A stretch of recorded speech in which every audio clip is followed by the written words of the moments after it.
Call to order. Planning Board meeting, April 16th. First item on the agenda is the minutes for March 12th, March 26th, and April 8th. Mr. Chairman, I recommend approval of the 3 noted minutes. That's correct. Second. All in favor? Aye. Aye. And Oh, at go this time, oh, you've got to Public do comment. public We've got to comment. do public comment first. The next item on our agenda is public comment. This is for something that's not on our agenda tonight. If there's anyone here that would like 2 minutes to address us on possible future agenda items or anything, now's your chance. Okay, hearing none, we'll move on. Okay. What I would like to do now, because Mr. Hoyfelder is here, is to move that we take Hoyfelder 78 Oakwood Avenue revisions to accessory apartment out of order. I'll second. Any discussion? All in favor? Aye. For the applicant. Seems like a long time since I've been here. You missed us. I think you have in your packet, and I think I have up here somewhere. The site plan you have in front of you is the more revised site plan. I just got it this morning with the revisions for all the calculations that had to be done. But basically, we're requesting a slight modification so that we can add a mudroom off to the east side of where the covered landing was. As you remember, when we came before you the first time, we had a home which was 34 by 24, which came to disagreement as to what we should do with that because it was too big. We reduced it by 1 foot. Not to waste lumber, we reduced it by another foot. We reduced it by 2 feet. That, of course, with the profession I'm in and needing a little mudroom before I get into the main part of the house, we're requesting a 30 square foot where the landing would be. And if I could advance this, I'd advance it. Arrow doesn't seem to work. This doesn't seem to work. Maybe I just push this. There you go. Okay. There should be a few more of these than is showing up here. so I don't know what I'm doing wrong. Oh, why don't you just address, you reduced the building, Reduce the building by 2 feet. okay, which was, but the total says that's, how many feet total is that? That's Two times the, reduced it by 48 square feet, and the addition you're putting on is how big? 30 square feet, So you're decreasing, by 8 feet and all the Yes. numbers still work. correct. That was my only concern that I had, because I wanted it to fit the formula. Does anyone else have any other concerns that we need to be readdressed? No. Could we refer this administratively to the staff and let them move on without any further hearing? Second? All in favor? I'm in favor. I have one question. Go ahead. Just curious. I was looking at your septic design here. Yes, I think when you were here the first time, we talked about a denitrification system. Is this a denitrification? no, it is not. I referred to the Board of Health and asked, of course, recused myself from that board, and where they were located, no increase in bedrooms. We're actually the same number of bedrooms, and we're not in the sensitive area, so. Okay. Thank you. I will be installing a small pump in there to do some experiments, however, with Board of Health. Did we have a vote? No, we didn't, we just, Held it up. Okay, and all in favor? Aye. You guys deal with it? Got it. Thank you very much. okay. And I will move that we go back to the original order of the agenda. Second? All in favor? Aye. The agenda go. It's time for me to leave. Nope. Not not. yet? Nope, you don't. Oh, get to right, vote got on one more. We got- Planning Board decision, applicant, William Rogers, site plan review application for an accessory apartment located at 406 Woods Hole Road. Okay. April 11th, 2019 draft, motion that the planning board vote to approve the application of William Rogers under Article 39, site plan review of the zoning bylaw for a plan entitled Plot Plan Prepared for number 406 Woods Hole Road, Falmouth, Massachusetts, prepared by Stephen Doyle and Associates, dated January 3rd, 2019, scale 1 inch equals 20 feet, 1 sheet, along with architectural plans drawn by ES Design, 6 sheets, dated February 6, 2019, revised March 25th, 2019, with the following findings and conditions. Findings: the applicant is seeking to construct an accessory apartment within the first floor of the single-family residence with associated drainage, landscaping, and parking. The subject parcel is located in a residential B, RB zoning district located at 406 Woods Hole Road, map number 5004-000-005. The lot size is 16,601 square feet. The residence contains 4 bedrooms.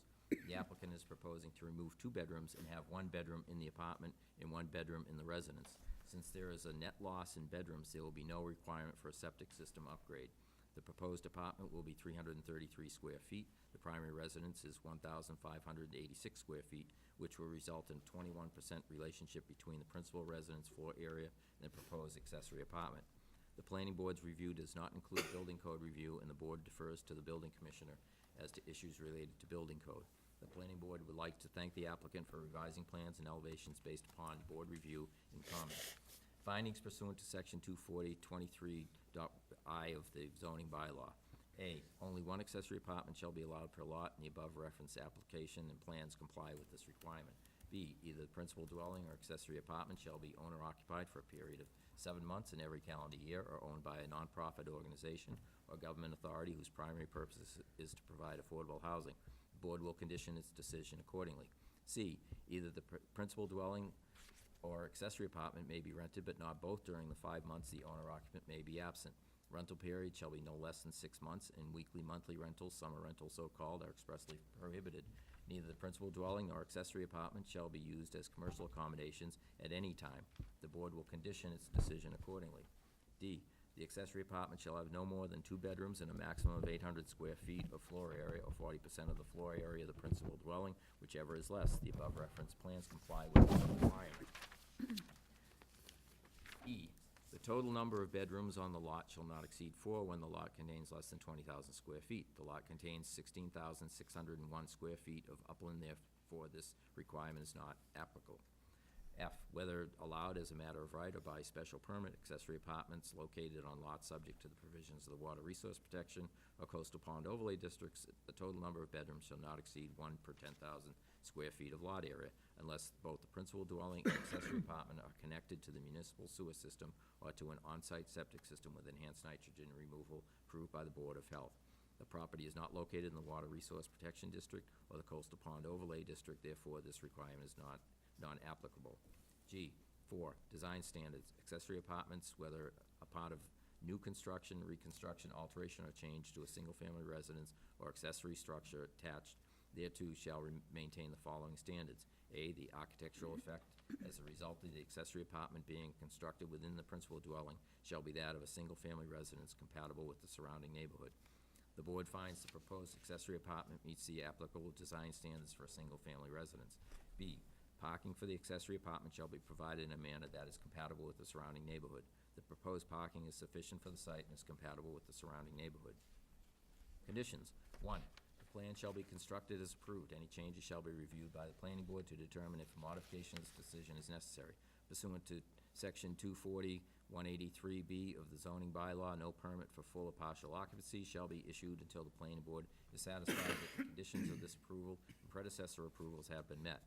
2, either the principal dwelling or accessory apartment must be owner-occupied for a period of 7 months in every calendar year or owned by a nonprofit organization or government authority whose purpose is to provide affordable housing. An affidavit shall be submitted annually to the building commissioner signed by the property owner attesting that the principal dwelling or accessory apartment has been owner-occupied for a period of 7 months and not otherwise rented as set forth above. 3, either the principal dwelling or accessory apartment may be rented, but not both during the 5 months the owner-occupant may be absent. Rental period shall be no less than 6 months, and weekly, monthly rentals, summer rentals, so-called, are expressly prohibited. Either the principal dwelling or accessory apartment shall be used as commercial accommodations at any time. Second. Any discussion? Paul, do you have any concerns? No. John? No. All in favor? Aye. Opposed? None. Moving right along, because of my relationship with the next applicant, I need to recuse myself and turn it over to Pat. Okay, so we continue. Woods Hole Partners LLC site plan review to construct a 43-unit residential complex at the property located at 533 Woods Hole Road to consist of 39 market rate dwelling units in 5 buildings, 3 duplex buildings on one 20-unit building and one 13-unit building, and 4 affordable rental units in 2 duplex buildings, Cape and Islands Engineering. Now, when we left this the last time, there were still some engineering issues to be dealt with. There was a meeting on April 9th at the DOT that Tom Bott attended.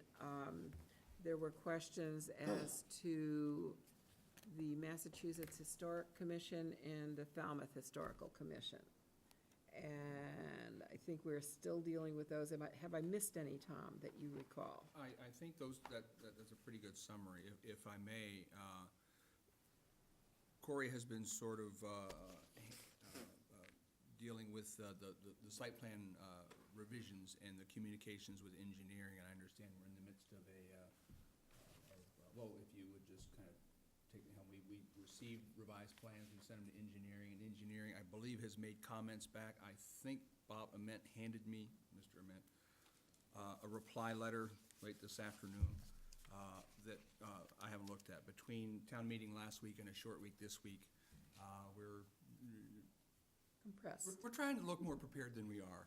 So my apologies for that, but we are relatively. So we've got, and I think on the issue of the site, we're down to sort of making the site work. We've lowered some of the buildings, the foundations of the buildings, to create some additional area for driveways, so we can get the easterly driveway a little wider to move over that two-way traffic issue, without, frankly, I don't want to shoot too much from the hip, but I will talk about the thing that I am able to talk about, that I'm prepared to talk about, is our meeting with District 5 last week. So I, late afternoon, sent an email out to the board summarizing my notes from DOT. We were there, Matt Costa, who was the Project engineer. project engineer, land surveyor, and president of Cape Engineering. Their traffic engineer, Kim Hazarvartian, I should have practiced that a couple of times prior to, were there, and we were meeting with the folks from the DOT permit engineers. We were not meeting with the DOT project engineers, which, as we found out, the permitting engineers look at stuff and send it to the project team, and they comment back on that. So it would have been, in hindsight, probably better to know that coming in and ask if someone was available from the projects team. But essentially, the issues that we discussed were site plans, or sidewalks, site plans, the site distances, and the possibility of the jitney stop that the town had, the planning board had mentioned keeping at that eastern entrance, western entrance. I'm looking at the plan in my mind here. There was nothing really insurmountable out of the discussion. Mass Highway discussed, their issues, their procedural issues, and what they were going to need. In addition to, and the things that I pointed out were, I wanted to make sure that DOT was aware of the fact that we've been at this for a while. The project has been fairly well received technically as we go through the engineering. And we just want to make sure that we're dealing with the proper issues of site distance, and the applicant would have the ability to work within DOT's site layout to get to those things. DOT has a site distance issue, but at the same time, the town of Falmouth has site distance guidelines for their driveways, and these are driveways. What Mass DOT says, we don't have a grandfathering provision, so things like the jitney stop, which our engineers had pointed out, this is a very wide driveway, and we would like to see it narrower. Mass Highways engineers were of that same mindset. We had talked about how we thought it had a benefit to the community to have that sort of spot where you could drop off and pick up people on that same side of the street. They said they wouldn't permit something like that typically. They might see something like that in the city if you were in the Boston district. But they typically would not permit anything to that nature. But they also said they wouldn't close the door on it either, which is one of the reasons if the board is considering that, if they believe that is a good amenity for the project, then I would suggest that we send a letter of support to Mass DOT asking for that. They said they wouldn't plow it, they wouldn't maintain it. That would fall to the applicant. The applicant wasn't there, their engineer or I don't want to call him Matt an engineer, he's a surveyor, but the engineering firm that was there. Sort of implying that, well, they probably would, but at the same time, I didn't want to have, without the owner's representative there, having somebody say things that may or may not happen. So we had talked about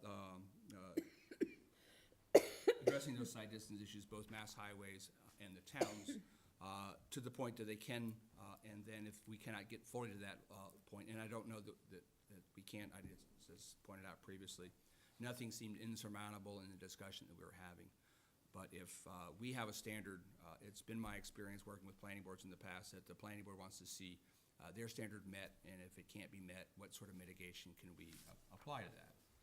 Some of that mitigation I've talked about a few times before is, in addition to the sidewalk in front of their property, is continuing a sidewalk closer down towards the village, past various other properties, about another 800 foot down the property. That is a significant ask, but I think by making that sidewalk ADA compliant, it's going to make it very easy for folks who are going to go down to the village. They're not going to want to drive. They're going to go down and find out there's not really any parking. So to make it as easy for them as we can, for them to make that trip back and forth down the street, it is consistent with some of the things that we talked about, some of the things that were presented us in the Cape Cod Commission study for Woods Hole District. I shared a copy of that with them as well to talk about various pedestrian amenities that we were hoping to, that the town is hoping to see from the Cape Cod Commission study, not to lay all those on the backs of the applicant, but those things that they can participate in, those things we have opportunities, those places, so this is where you have some comparable interest. I think those are places where we should look to those types of things.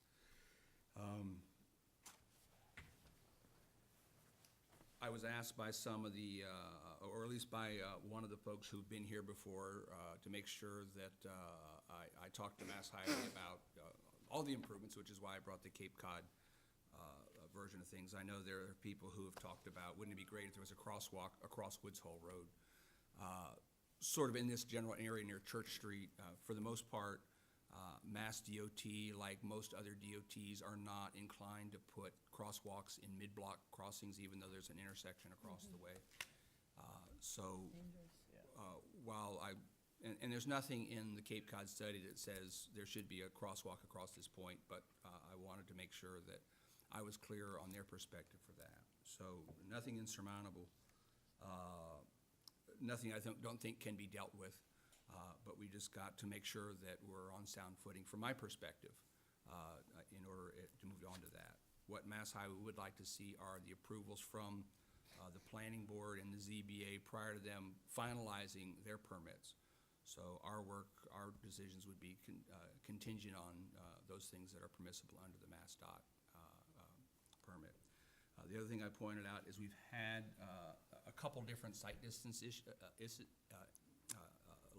listed on the plans, from originally 205 feet, from 250 feet at one point, a calculated site distance to an available site distance of 637 feet. I just want to get that number confirmed to know exactly what it is. Some of those measurements are taken 10 feet in from the curb, 14 feet in from the curb, and apparently different entities have different ways to measure that.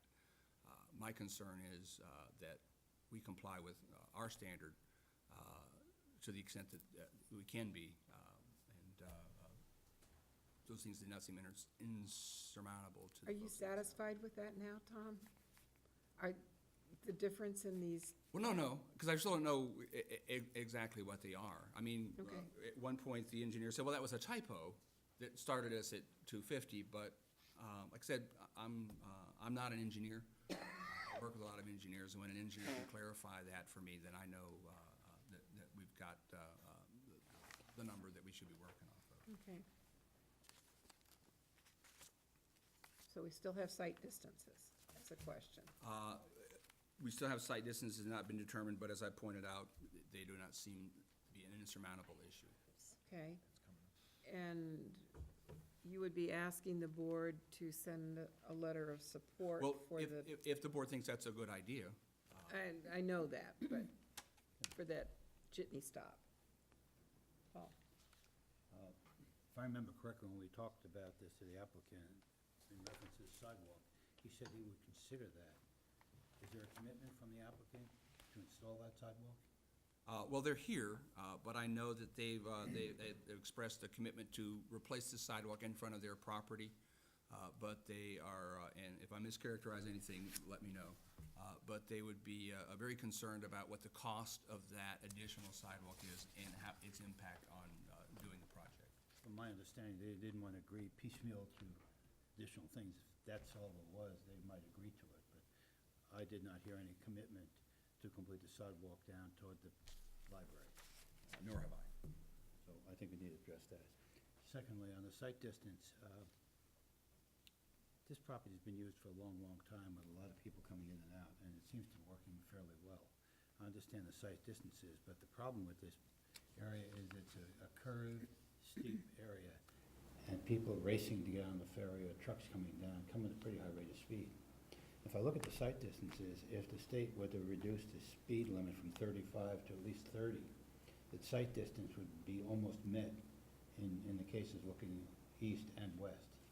So I think we may want to consider having the state reduce the speed limit as part of that. and that would solve some of the issues of the site distance that they're concerned with.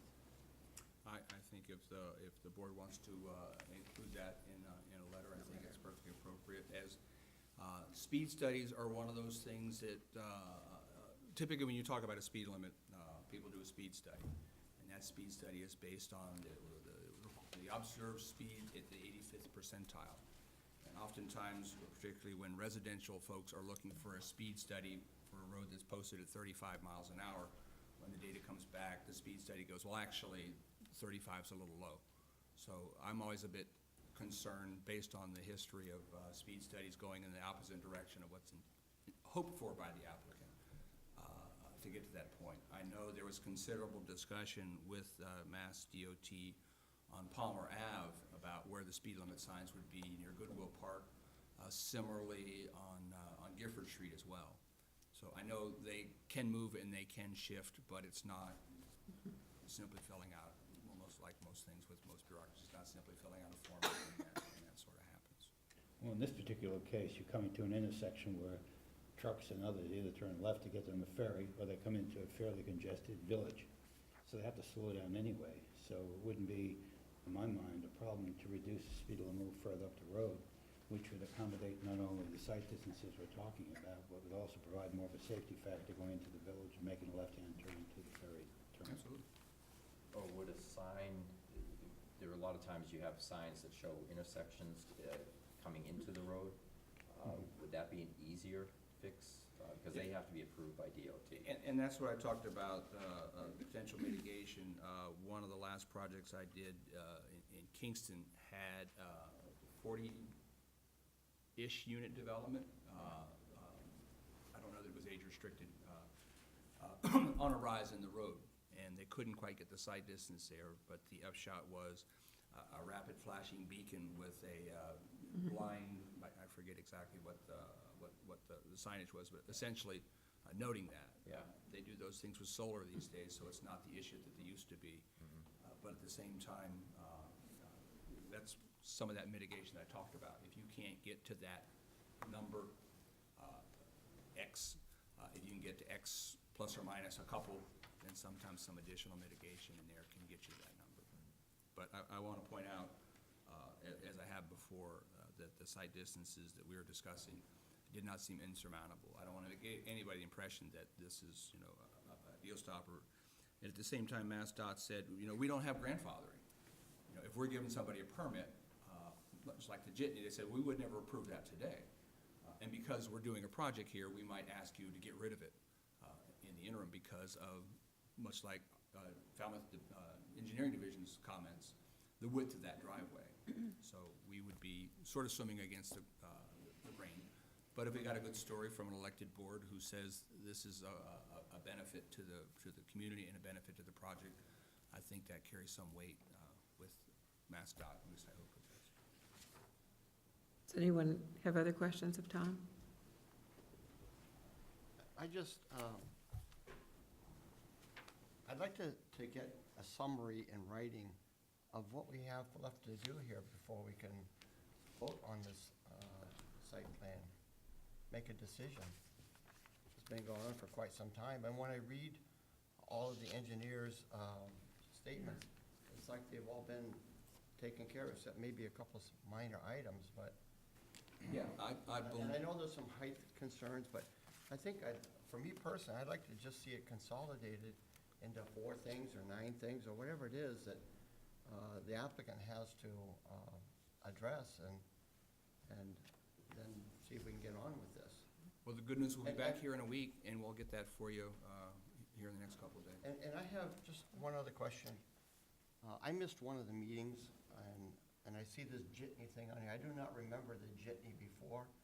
Is that like a service that somebody's gonna provide, they're gonna provide, or is it like Well, a place for the B-bus to stop, or the whoosh, or whatever it's called? The Whoosh or the B-Bus to stop. But they stop anytime you go like this, don't they? If you stand on That- the side of the road? The reason, John, for leaving that in there is it's a widening of an already narrow road, a congested road, particularly during the summer, so that those buses or jitneys can pull off without impeding traffic. And was the applicant okay with that? Yes. Okay. All right, thank you for Okay. answering that. That's what I was trying to get to tonight. Without Charlotte here, we can't be taking any vote tonight because Okay. it takes a supermajority. So that's, the site distances are still an issue, but Tom thinks that they can be mitigated sufficiently. Good. And that we need to write a letter, if we approve of this, and approve of writing the letter to support the jitney stop. And there were several other things pointed out. Because of the width of the driveway, the engineer suggests a painted striped walkway in lieu of a sidewalk going across. Does that sound like a reasonable, to me it did, a reasonable solution to that? I have a question because the width of the driveway by the dome has been expanded to 24 feet. And there was parking right off of that. And I'm wondering if you take away 4 feet from the parking, how is the parking accommodated? Do we have an answer tonight on that? Thank you, Madam Chairman and members of the board. For your record, I'm Bob Ament. As you know, Matt Costa, the project engineer, he's a surveyor, as was pointed out, but he works with Raul Lazardi Rivera at their offices, who is a professional engineer. They couldn't be here tonight, so I'll answer as best as I can. The changes to the curb cut meant that the driveway was widened to 24. Those 4 feet were not taken out of the parking spaces. The parking spaces are still the 18 feet Okay. deep. And those are proposed to be gravel and not paved. I'd like to address a few of the things that have been brought up so far. First of all, it sounds like from Mr. Drewley's comments and your response, you're anxious to get to a decision. We are too. We're getting very frustrated, I must tell you. And would hope that there can be a draft decision shortly that you'll then be able to vote upon soon. We had expected some of that before now. I think there's some misunderstanding about the site distance issue. There is no shortage of safe stopping distance, and I believe there's an error in Mr. Bott's memo to you late this afternoon where he suggests that at one time the calculation was 250 feet and now we're saying it's 600 and some feet. We're sort of comparing apples and oranges there because the safe stopping distance has always been calculated to be 250 feet. And I went back and I checked, that was the distance, the calculated distance, even back in the 2008 report, which I've given to you. 250 feet is safe. That's calculated to be the safe stopping distance. The 617 or something like that distance that's now shown is the 637. actual observed distance. So 250 is what's safe. We're showing in that particular area, that's to the west of the westerly driveway, we have over 600 feet there. Now the 2008 report only had that 570 feet. Because it wasn't based on a tape measurement. It was the estimate, a lower estimate than what it actually exists. So earlier this month, the traffic expert, Mr. Hazvarshan, went out to the site with Matt Costa, and they performed these measurements, and every one of them, and they're listed in a supplemental report we filed, they all exceed the safe stopping distance. Now, there is something called intersection site distance, and there's a difference there. Safe stopping distance is whether there's enough distance for when a car pulls out of a driveway or an intersection for cars in the street to slow if need be. Intersection stopping distance is something, intersecting sight distance is what it's called, is something different. That would allow movements without any regard for the traffic in the street and the need for the traffic to react to it. And they are different figures. And they are, intersection sight distance is a lower number, but it is not the standard that the state uses. And in the traffic reports we've submitted by Mr. Hazavarshan, he has pointed that out, that the national standards are that ISD is optional. It's safe stopping distance that's required, and that's the figure that the state is interested in. So we believe that the outcome of the meeting, and as reported to me by Matt Costa on April 9th, is that the state is satisfied with the safe stopping distance figures and feels that their only requirement will be a condition that the vegetation on the bank be maintained so that that safe stopping distance is continued. So when Mr. Bott says that the sight distance issue is not insurmountable, I think he's absolutely right. We don't think there is an issue that should delay your site plan review decision. We don't think this, and we've really given you quite a bit of information about that. There are two reports now, current reports, 2018 and 2019, from Mr. Hazavarshan, his 2008 report as well on that. I'd like to point out that this is not an intense use of the site. It's 43 apartments, the same number that's been approved before by all the relevant boards. The traffic's the same as it was in 2008. And it's, as we've said in our reports that have been filed, it's about 1/7 the amount of the traffic at the peak hour, of our peak hour, compared with the peak hour of the motel and restaurant that was the last prior use. And we can't change those curb cuts. There's no other place to put them. And they're 550 to 570 feet apart, so they divide the traffic of a relatively low generating use in half anyway.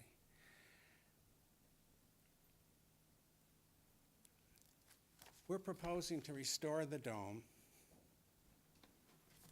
So it's an important benefit that's going to cost a minimum of $1 million. We're proposing to provide 4 affordable housing units where the zoning bylaw doesn't require us to provide any. The Cape Cod Commission requires affordable housing, but as the WISE project would have done, they'd be happy if we put those off-site at much lower cost and had much more valuable market rate units on site instead, like the WISE development. But we, working with the community, and because really that's a better location, close to the village, would put the 4 affordable units on site. That's a very expensive contribution to the community.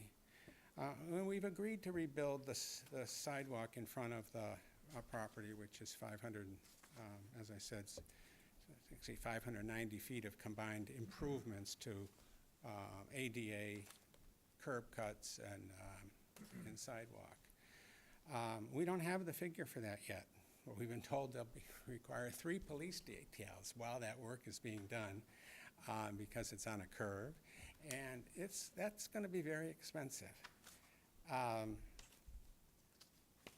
The idea that we should extend the sidewalk with a whole bunch of driveways, the much farther distance, it's about 800 feet, into a Woods Hole, as mitigation it's simply unacceptable. It's not something that, this project is getting close to, where it might not get done. Just like WISE's project didn't get done, although very different circumstances perhaps. But the delays, as I've said, are discouraging. And the idea that this mitigation will, which, as Mr. Bond said, is a very significant ask And I'd say it's a significant ask for relatively insignificant improvement. Is it really going to change significantly the amount of traffic that goes out on this driveway? I don't think so. I think it's nice to have that those sidewalks improved, although I point out that the sidewalk between the Dome property and Woods Hole Village is not as bad as the sidewalk in front of the Dome. And it's perfectly wide enough for people to walk into the village. Whether it's satisfactory for somebody in a wheelchair is a different matter with the driveways, and it is certainly not ADA compliant. But is it going to significantly reduce the traffic? No. I think that it's simply when it's said that these problems aren't insurmountable, I think what we're saying, these aren't serious problems, but we want you to do more, and then we'll say it's okay. And we can't.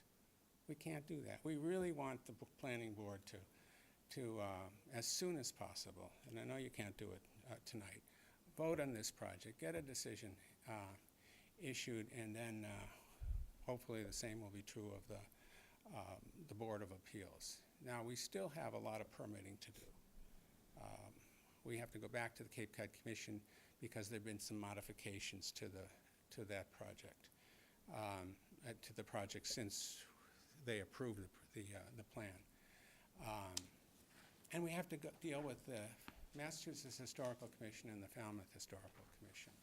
And we haven't done that yet for a couple of reasons. One, it's been enough to just coordinate the Planning Board and the Board of Appeals and get a decision that says this project can go forward before doing the very fine details of, that the historic preservationists will need to do to describe exactly what they're going to do with the dome, which is a relatively small portion of this property and doesn't have significant impacts in terms of traffic or sewage and so on.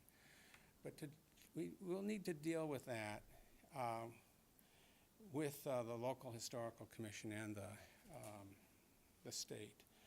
But it made sense to us to not be doing that now. Let's see if we have our approvals for the Planning Board and the Board of Appeals before going to the Historical Commission. And I point out also that when the Certificate of Appropriateness was issued in 2009 by the Historical Commission, at that time there was no limit on how long that was valid. It wasn't until 2010 that regulations were adopted that made a certificate of appropriateness good. I think it's for 2 years, but it might be 3. So we have a valid certificate of appropriateness, which obviously will have to be modified, and essentially we'll file a complete new application, and we've anticipated that it would be reviewed under the current regulations.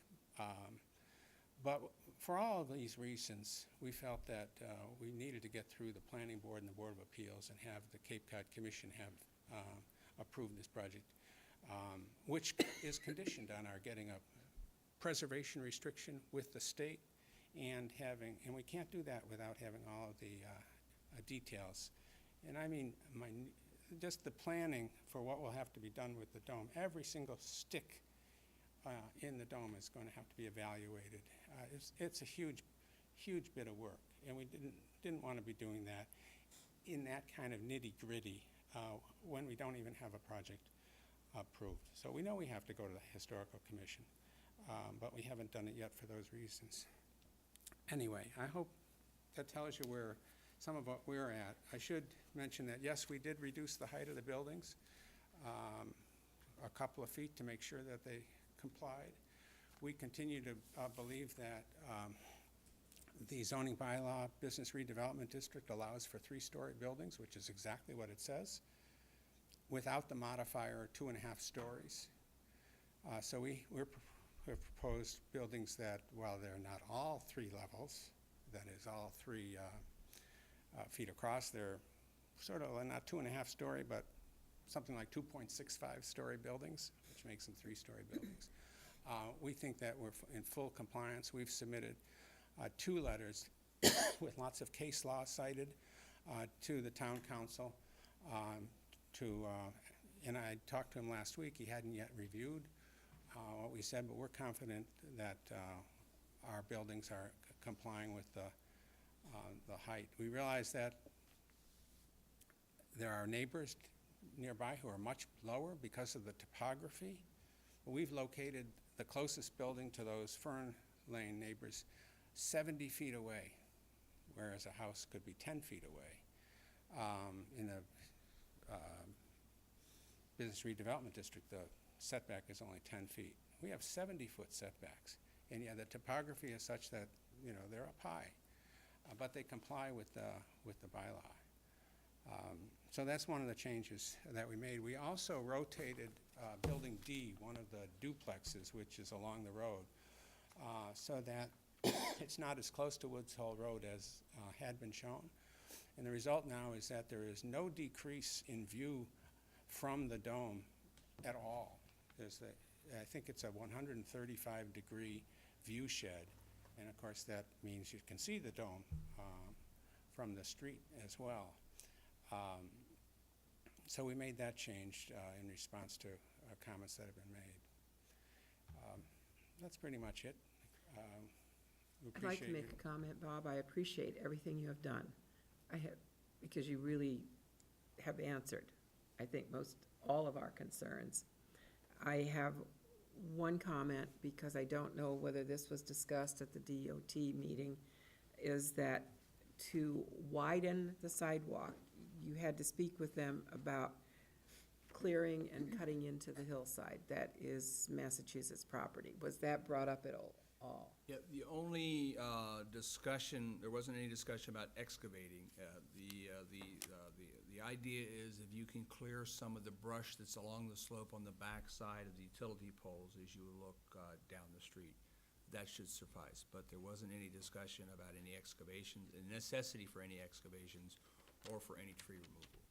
Really taking out some of the brush that's sort of growing up between the utility poles and the slope. Will there be enough space there to create a 5-foot wide sidewalk? Yes, Without, I've walked it and thought about that. I didn't have a measuring stick, but it looked like you could get the 5 feet without any question, except where there are 2 or 3 telephone poles. And it looked to me like you might even have the 5 feet there. Otherwise, it was about 4.5 feet. okay.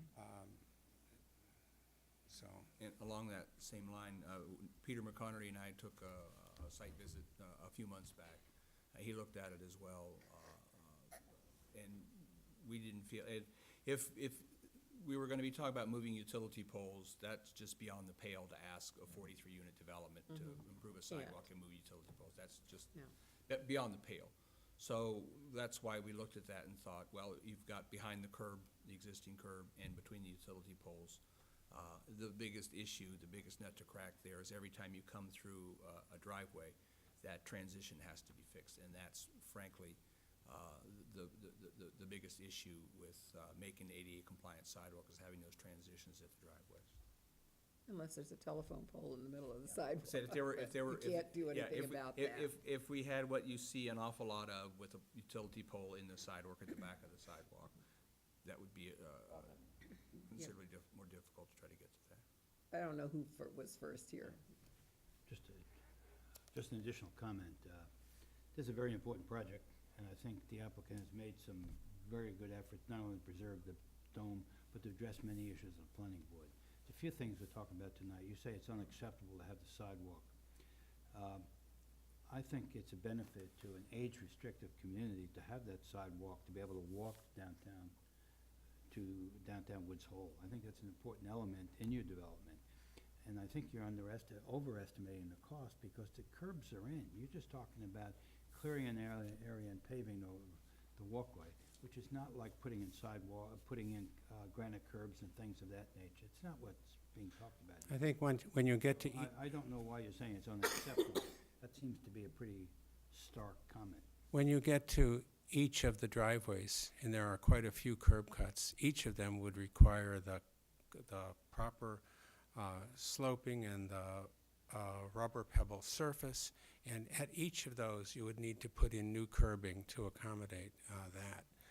We don't have the exact figures, but we think it will be significant. We think that the cost of redoing the sidewalk in front, and granted, if we had to do the curbing, that would be even a bigger problem. But we don't think that the project can include the requirement to redo the sidewalk all the way into the village. Pam? Tom, how do you reconcile between Frank Duffy, will you have a comment from him about the building height before, or to incorporate into the decision? I mean, we clearly have two separate views, actually three, with the building commissioner. Yes, we have a tentative meeting with Frank, Town Council Duffy, the building commissioner, to sit down and sort of compare our notes from the various court cases that Attorney Alman has graciously provided to Town Council.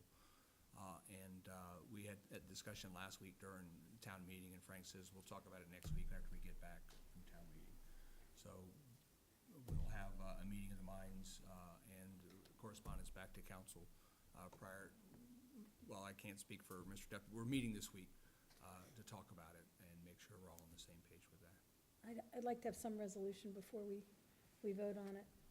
And I also agree with Paul. When you have, my feeling is when you have a 55 age-restricted complex, and you want to encourage walking or however, or handicap accessible travel to the center of town, I'd rather see people have access. And if someone comes to the Dome and is parked there and then wants to travel down into the town, No. what? I would not encourage people to park at the Dome and walk into town if you're coming to visit. Well, I wouldn't encourage it, but I'm just saying, we're someone to do that. Okay, take that off. All right. Never mind. Sorry, didn't mean to Never interrupt. mind. I think now, and I think partly because the Affordable Housing Community has been working, Housing Committee has been working very closely with the Council on Disabilities, and they are forever unable to travel areas where they would like to be able to travel with a wheelchair, and they can't. And I think, you know, the time has come when we look for any new construction to make it handicap accessible. And I do understand that there's a cost involved, but I think you have 55 and over, and I think you have the possibility of people who don't have full mobility. So, I mean, I would like to see that done as well. I think all these improvements are great, but if the project doesn't come into fruition because it isn't economically viable, after taking into account the costs of the affordable housing and unknown $1 million plus costs associated with the Dome, and it's easy to say this would really be a good thing to have for a project that the project itself is handicap accessible.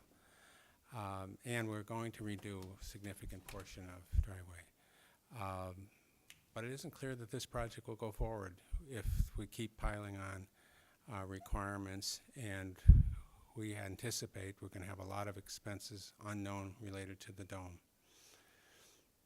I mean, I agree that it's a noble cause to want to have, but I think that's more for the town and the state to get involved in, because what good does it do to have 800 feet of it down to nothing? Where you have, you go down to Water Street, you can barely get by 2 by 2 people walking together. So unless it's going to be a comprehensive program with the town and the state, I can't see laying that burden on this applicant. I think this is a project that needs to go forward, and I know there's been a lot of opposition to it, but opposition is usually the most vocal. A lot of the people that I talk to are in favor of this. They're tired of this property being neglected. They look at it as a health hazard and a danger to kids in the neighborhood especially. This is an applicant who has worked hard with us. They've made a lot of changes, and I really want to see this go forward. I wouldn't vote against it because of it. I'm Right. just saying, Yeah. if there were a way to do it, I Yeah. would like to see it done. But I there have- comes a point when, enough is enough. Enough is enough. I have another reasoning going here. I think it is not proper for the planning board to insist that an applicant improve a sidewalk, how far? That's not associated with their Property. property. Yeah. We can insist that they do something along in front of their property. But I think we can't say, well, you've got to take it all on down to Woods Hole. That's not right, It'd be and like it's not us in our purview, saying I think. somebody building a house on the street, oh, well, you gotta provide a sidewalk for your neighbor too. It's analogous, and Yeah. I don't think that's right. Yeah. I do think that we can recommend to the town, when anything is done down there, that they continue that 5-foot stretch. Yep. Because roads do get improved every so often, and I see that as being reasonable, They're but doing it in T-ticket. yes, There's Right. an example right there. not forcing this, Right. I wouldn't force anything, I was just saying, were it possible, I would love to see it as I well. don't see as being possible, and we're also doing some mitigation by asking them to keep up that jitney stop, because that is public transportation. In case there's any confusion, I wasn't sure all the board members were. That wasn't something we proposed. That's there, it's existing, and it does seem like it's a great idea with traffic coming into Woods Hole to have a stop there for people who might want to take the bus that way. But from what the Anyway, state has said. And we're my agreeable to understanding is- maintaining it once it's, Yes. as part of the project. Okay.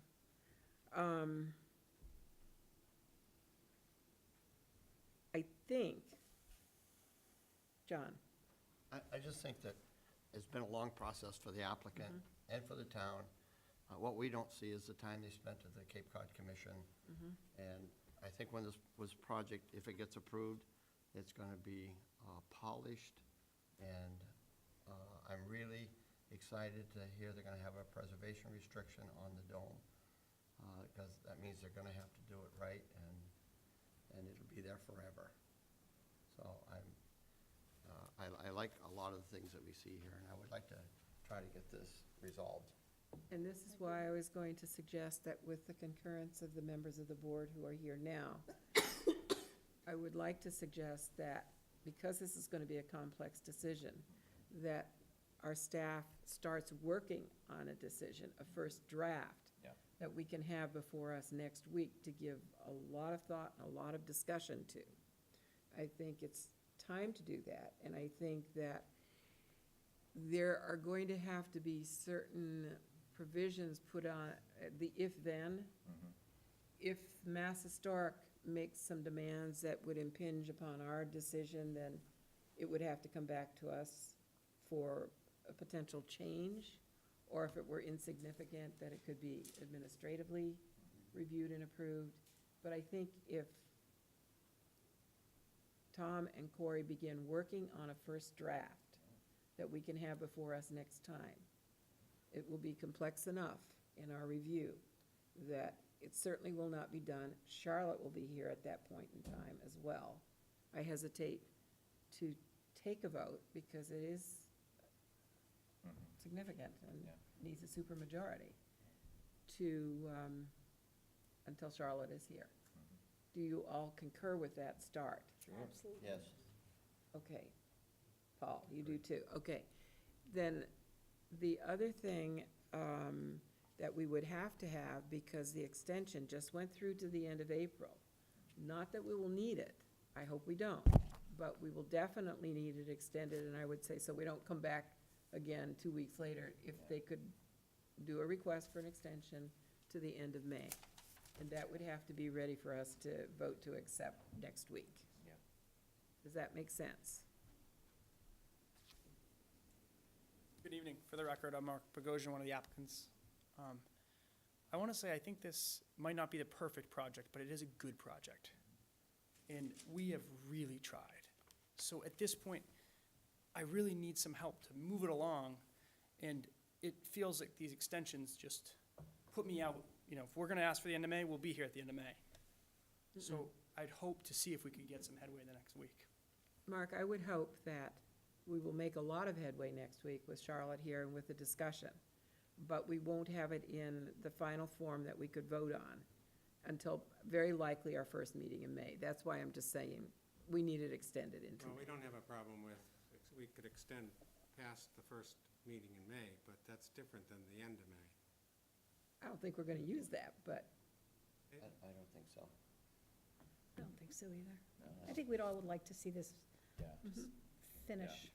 we like you, Bob, but, you know, we don't, but You don't the have to point keep coming is back. that if it's not totally votable, the So first if next meeting in week- May, If next week when we're here, could we get the extension at that point if we needed it? oh, you'd have to.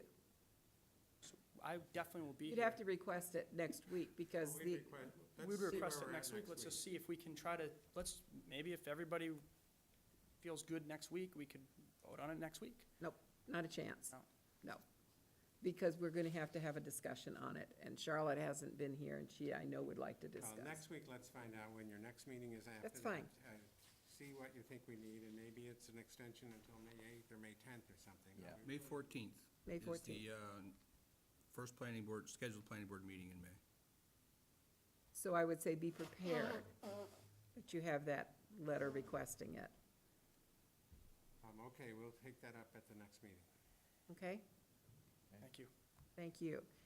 And your hand, no, you're fine, okay. Do you have a comment on this? Well, actually, the hearing it's is not a he- closed. Yeah. We're Oh, I'm speaking with the sorry. applicant. Yes, okay, fine. Pardon me, so no, you can't then, okay. So, then we will see you next week, and hopefully we will have a decision in pretty good form by then. Okay, thank you.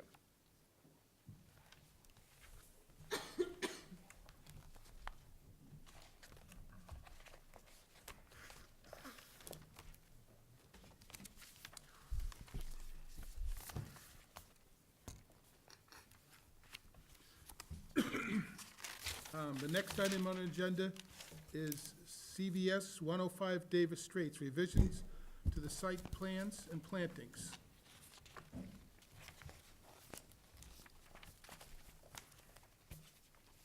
Good evening, members of the board. My name is Jonathan Kaufman. I represent the property managers of the property at 105 Davis Straits.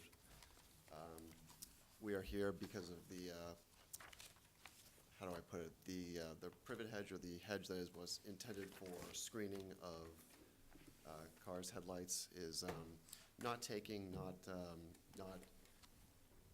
doing its job of screening the car's headlights the way we would like, and it's been recommended to us by our landscaper that the hedges, given that they drop their leaves in the winter, also do not provide the intended screening. So we would like to replace the privet hedge with different plantings. I have my landscaper here to kind of talk about the plantings that we would like to replace. For the record, my name is Ben Curtis. I'm with Maffey Landscape. I have a few mock-ups here that are a little bit too small. I can hand them around if you'd like. But what we'd like to do is replace the existing privet hedge with a combination of the grasses, which you will find currently on site, which were part of the original landscape plan. These are perennial grasses, so they do get cut back in the winter, but during the summer, they do provide quite a screen. If you go by the property, you'll see these during the summer all over the site. The other thing that we'd like to use, and primarily use for blocking the headlights throughout the season, including the winter, is the yew hedge. Now, this does not drop its leaves as the privet does now, and is a very hardy, low-maintenance plant. So we'd like to use in combination these two plants specifically at the fronts of the parking stops, mainly along, Worcester Court and then T-Ticket or Main Street in concert together. So, is there any questions? Yeah, I have Yeah, some. wait a second, Davis Straits. Oh, I'm sorry. What street, you said T-Ticket and Main Street? This is on Davis Straits, right? In Worcester Court, sorry, on the On corner. Worcester Court, okay. Just want to make sure we're at the right place. Apologize. I have a problem with the grasses, because as you point out, they're cut down for the winter. Even though it would look absolutely lovely during the summer, this proposal is 10 feet of the taxus and 10 feet of the grasses. Yes. So all during the winter, you're gonna have a 10-foot space there where lights shine through. I prefer to have the U throughout. Yep, and I understand that. We actually discussed that a little bit in terms of some of the planning here. In the 10-foot and the 10-foot sections, one suggestion I had made was that we could actually do groupings of the taxus, essentially where you would see headlights pulled up into the parking, and then we could use shorter sections of grasses in between. So we are willing to kind of talk about that. The original 10-foot and 10-foot section was also to allow some access for us to be putting snow, which is one of the reasons that the privet hedge isn't being maintained quite as well, is because it does not handle the snow load in the winter. How about moving the taxus closer to the roads? So you'd have snow piles closer to the parking lot. The proposed taxus is what we're talking about putting in, as opposed to the privet hedge, actually handles the snow load quite a bit better. The tall, wispy nature of the privet, when it gets any kind of, anything put against it, even the bumper of a car or something like that, it tends to lean out. So it does not do quite as well. The taxus is a little bit more hardy and can take a little bit more of the pressure from the snow in the winter. So that's a little bit better of a plant. But I do understand the concern with having the straight 10-foot and 10-foot sections, because you could have parking spots that are completely exposed to the street out front. And like I said, one thing we were talking about was possibly doing smaller groupings of plants in front of the headlights or proposed areas where a car would pull up, and you'd have a headlight here and a headlight here on either side. And I think, speaking probably for the board, what we would need is a plan showing where the parking spaces are and where you propose to put which plants. Okay, yeah, we can do that for you. There was an original plan, and kind of what we're proposing is changing the number of plants, but still installing plants in the original footprint of the privet. That's why we were kind of hoping if, through discussion, we could avoid doing the plan again, and simply because what you're gonna see is just round drawings of where proposed plants would be. It won't really have the effect, but it's something we can certainly look to do for you. Okay, taxus is 36 inches high, the type you have. Yes. What is the breadth? What's the spread? Essentially the same. So what it'll be is about 36 inches high. At the beginning, it'll probably be about 24 inches wide, but they're going to be planted very close together in a hedge form. There won't be very much space at the beginning, and then within the course of a year to 18 months, they'll grow together, so there'll be a full screen. Okay, if the board concurs with what I have just proposed, would you be willing, if you concur with this, would you be willing to let this be an administrative approval, or do you want to see it come back to us? That's the question before us tonight, I think. So that's what, you should be asking that, Jim. Well, I had one question. Oh, okay. I had one question. I've planted privet hedge. I was really amazed that they didn't survive. I couldn't kill mine. They're one of the toughest plants I've ever seen, and even with the leaves off them, they usually get so tight they block the headlights because they're so woody. Sure. And these just didn't make it. Yeah. Well, Did you think the cars are hitting them? I actually have pictures of cars backed into them during the summer, believe it or not. I didn't bring it with me, I could always provide it for you. But that is a part of it. Okay. The other thing is, it's a little bit of a misnomer. The plants themselves are not dead, they're just simply not thriving. Right. In the area right now.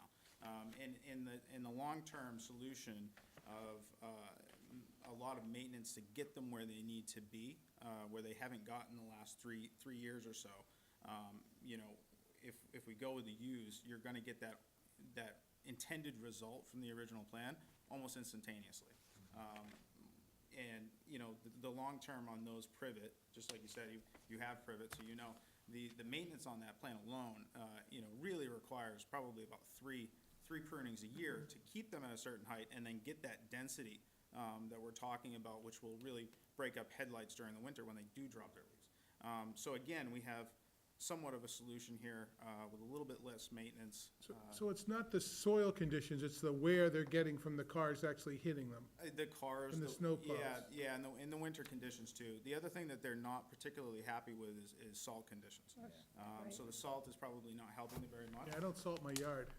Yeah, Well, we do salt for the safety of the public, Yeah. CVS found us. Okay, so. because we had specified them all the time, thinking they were great, and it just didn't work. Well, that's the thing, and you know what, when we first, because we've been maintaining that property even before this project was done, we've done it for, I don't know, 10, 15 years or something like that. And we looked at it and we said, well, that's a great idea, we have to figure out how to plow now, because now we can't plow when we'd like to, but we can work with that, and we've really tried to maintain them as best we can. We trim them down every year, we've even replaced some of them throughout the course of the first couple of years to try to keep them going, and we're just not seeing a lot of success with it. And for the overall look of the property, the corner, it's a premier corner. Everybody's right there and they see it. And quite frankly, I drove by on my way here and I was just, I was a little disappointed, just the way the plants look. So, we've been working almost Yep, 8 months on trying to come up with a solution here that hopefully we could get some movement on with you folks. I don't have Paul's, and then I'll say it, finish up. Paul, go, you go. Pam Pam, wants to say Paul had him earlier, and then I have two very brief questions. When you talk about the distance, you talk about along 28, coming around, how far around do you go? Do you go around the bank too, or this just, because you're referring to this as CVS? Does Yes. it cover the area around the bank as well? Well, not the area in front of the bank. Believe it or not, those there's this very small section of hedge in the bank parking lot. And that privet had actually done pretty well. But primarily what we're talking about is from the entrance on Worcester Court, the first entrance on Worcester Court, and then around to the entrance on 28 right there. And that's that L right there that we're talking about So it's primarily. not talking about going around the bank? Didn't bring No. multiples, but I do have a plan if you'd like to see it. Okay, the other question I had, the tree warden suggested looking at a cherry hedge. The cherry Did you laurel. consider that? What do you call it, a cherry laurel? Yep, the cherry laurel. Cherry laurel is a very nice plant. One reason I didn't suggest it off the bat is that it's not quite as hardy as the yew hedge itself. In particular conditions, it's a very, very nice plant to have. What it doesn't stand up well to is wind in the wintertime. It does have issues with snow load, okay? So on the top, it's very weak. So it will break down with heavy snow load, and especially if we have to put snow up against it, you can have broken branches and things along those lines. It also does not hold up well to soil conditions that are kind of created by the salt there.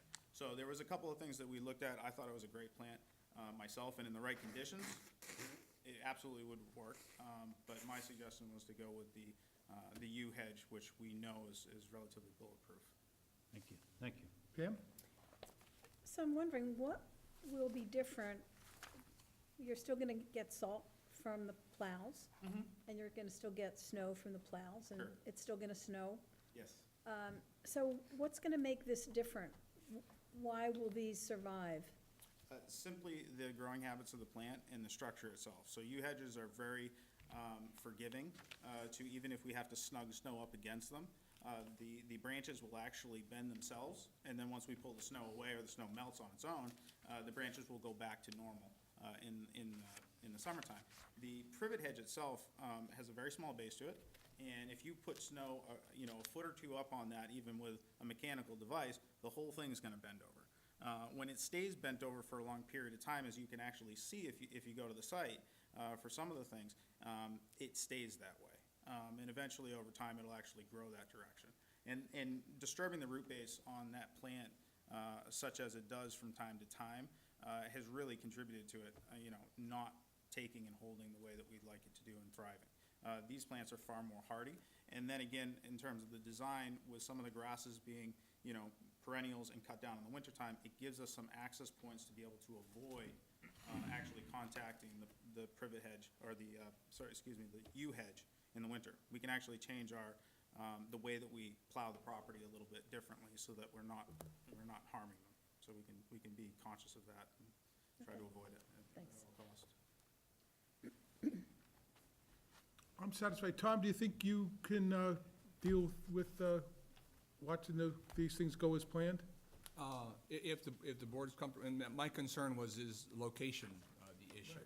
But if you're comfortable with the fact that we can replant in that same area, that same row, and they're gonna try, I just don't want the applicant to have to come out and come back and see us and put more stuff in. I think it's in everybody's interest to get it done right this time. They don't want to come back either, so. So if you guys are confident that where the privates come out, the taxes, and these are taxes with a U for the people who are listening at home.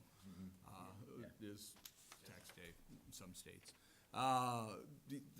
If these plants will survive in that location, then if you don't want to see the plan, we'll have them put together something for a planning plan and get on it. I'd like to see it get done right away. We all set? Excellent. All right? So, staff will deal with the done. administrative differences on the plan. All right? Thank you very much. Thank you very much. Thank you. I got a question, Mr. Kaufman. Do you have a brother that was here before? That was my brother, Michael. Okay, I yes, was sir. just wondering, I just, looked like you're a lot younger than you used to be. But now I understand. I was trying to figure out who you were. I got it. No, I'm handling the property management, and we want to see it got look as you. nice as possible. I so figured, it thank took you me very about much. 20 minutes, but I figured it out. Thank you. Thanks. Have a good evening. Okay.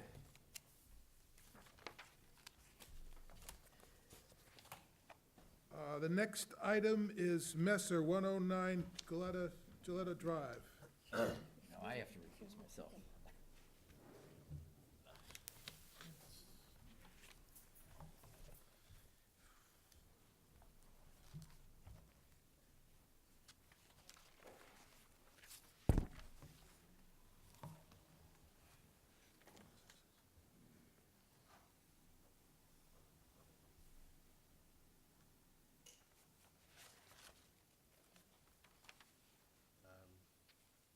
So your plans are up and there's some photos too, if you wanna.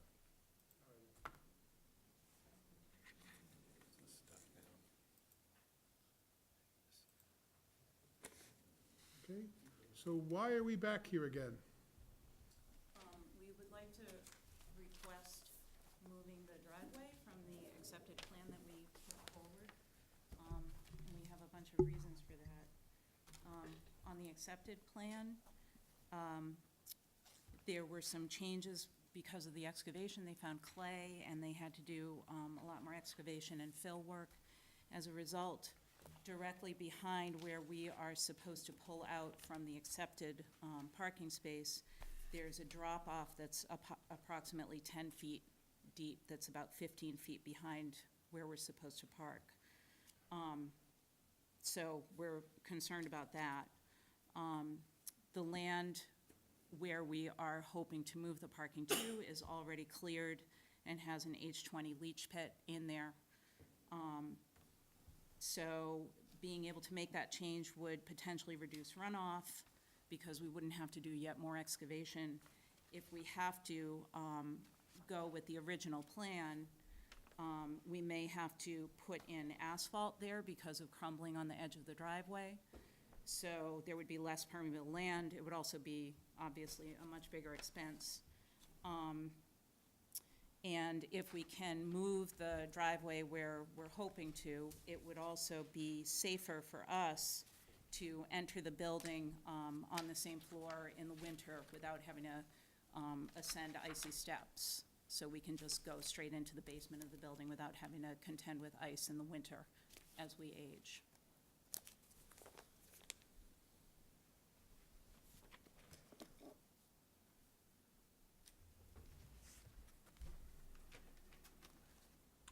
Paul, do you have any comments? Yeah, I'm a little concerned about this. When we talked about the last time, we were talking about an accessory apartment. This is becoming more and more two houses on one lot and non-accessory apartment. So when we talked about accessory apartment, there were a lot of issues that came up that are not being addressed now. We seem to be going along the road of acknowledging that this is a two-resident property. And that's not the way it was proposed originally. So I think we need to go to a proper hearing on this. Can I just make a Pat, what's your comment? thoughts? Originally, there was a tremendous amount of discussion about one driveway serving both properties with two pull-offs from that one driveway. And I think there is sufficient space between the two buildings and sufficient difference that I don't like it. I think that it's gonna make it, as Paul said, like two separate properties. May I just clarify one thing? Just wait, we'll get to you. I'm gonna ask all the boards to comment, then you can, So I think it's going to have to come back to us, because this is sufficiently different from what we approved. John, what are your thoughts? It just looks to me like the original plan was going, the parking, they're worried about steps going into the building. It looks like into their new structure, there's only one, maybe two steps to get in. It's like basically ground level for the front door. So I don't understand that, when they go around into the basement to get into the house. Pam? Yeah, this has been my mantra, I think, since we started this process, is that I didn't want to approve, as Pat said, things that look like two individual homes, because then it doesn't look like an accessory apartment anymore. And I think this fits the bill of what we didn't want to see, of two homes on one piece of property. So I would like this to come back again, with all the changes made, and I think we need to vote it again. Now? I perhaps wasn't quite clear. The proposed change would be coming off of the existing driveway. It wouldn't be a separate driveway coming off of the street. We're talking with an excavator right now about the best way to make that work. So it would still be one driveway. It would just be a matter of pulling in to the basement door as opposed to going up the hill and yet more excavation at the top of the hill. But it would be one driveway.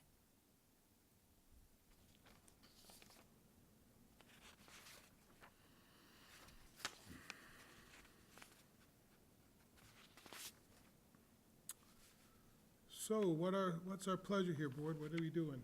Come back. Come back. Need a motion? So I move that we have the petitioner return with the new updated plan for us to discuss. If they wish to proceed. Yes. And With the public hearing. public hearing notices and everything, yeah. Yes. And I would, we've had trouble with this all along, and we've told you every time, it looks like two different houses, and you've resisted and resisted and resisted. And we still feel the same way. It looks Can I like two just- I don't think it has the architectural effect of a single-family home. That was the very first thing we told you, and I feel the same way now. So, I made a motion. a motion, do we have a second? We're going to withdraw. Okay. So you will, by withdrawing, you will proceed with exactly as it was permitted before.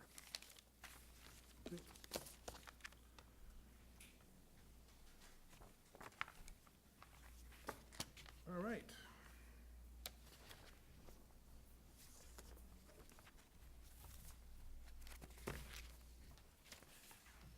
The next item on the agenda is JML Care Center, 184 Turhan Drive. Revisions to site plan. For the applicant.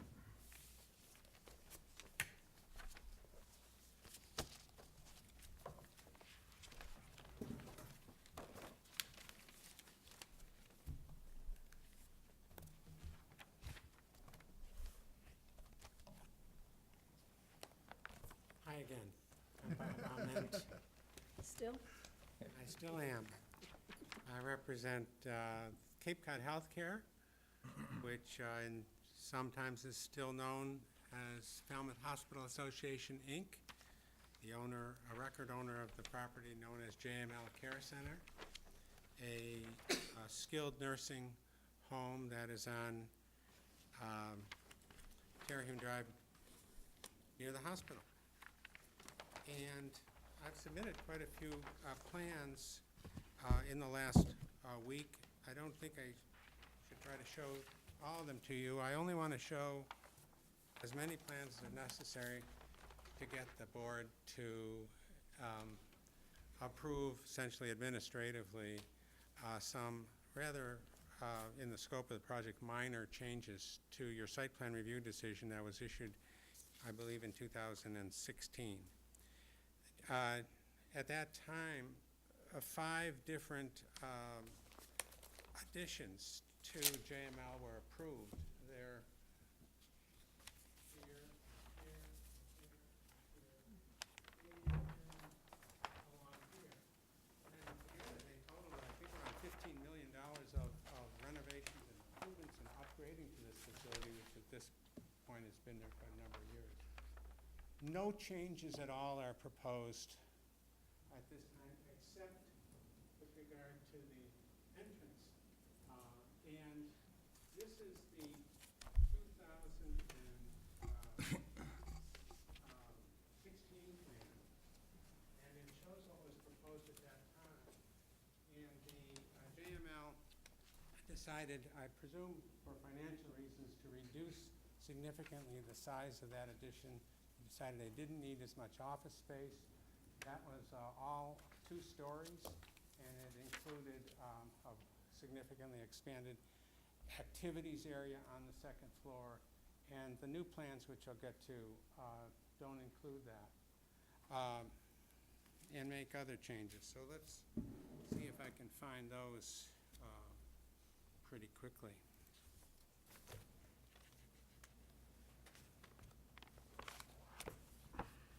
So this is the 2019 plan, and it shows this, it's actually quite a bit smaller. It's about 1,400 square feet smaller on 2 floors.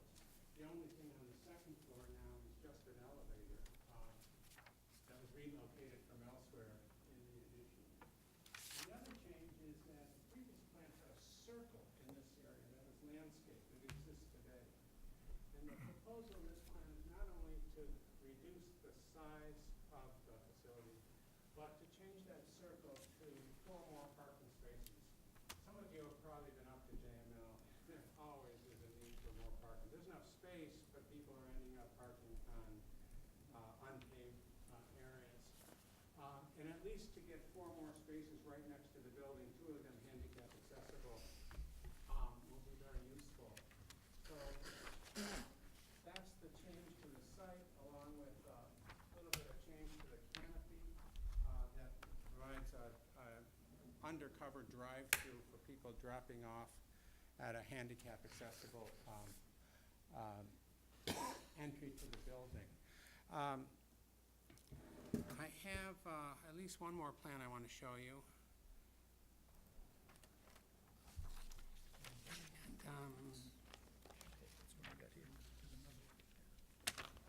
And what I've done on this plan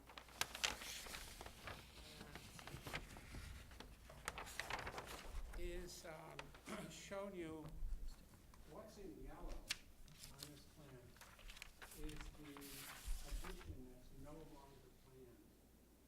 So the only extension of the existing building is, so this is the 2nd floor, so there's a new addition over here. But the 2nd floor, all of that's gone except for just the elevator to the room. Let me show you. Bob, I have a question. What's the trigger? You said 4 parking spaces, and are you adding 1,000 square feet of building? No, we're then actually we don't reducing trigger, it, do we? but I'm not here for site plan review. Okay. I'm here to modify the previous site Sorry? plan review. I was just wondering why we're here. As You've you answered the know, question. Once approved, You're any changing it. changes, we're supposed to come Okay. back. I just wanted to get it So as far as clear. the building is concerned, it's just smaller. And we are adding, so the lot coverage by structure is going down by, I think it was 0.3%. And the lot, the coverage by structures, paving, and parking is going up by 0.3%. So I think, and this is all in my correspondence to you, I think it's now going from 51.3 to 51.6%, but 70% is That is what's allowed, yeah. allowed in the public use district, so we're no longer near a problem. So the real only question, I guess, becomes, let's see what good stuff I've got here.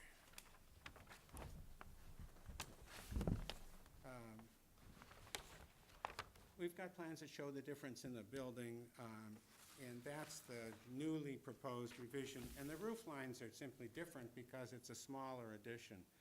The concern that the board might have is, well, if you have more paved surface, what are you going to do about, is there any impact on drainage?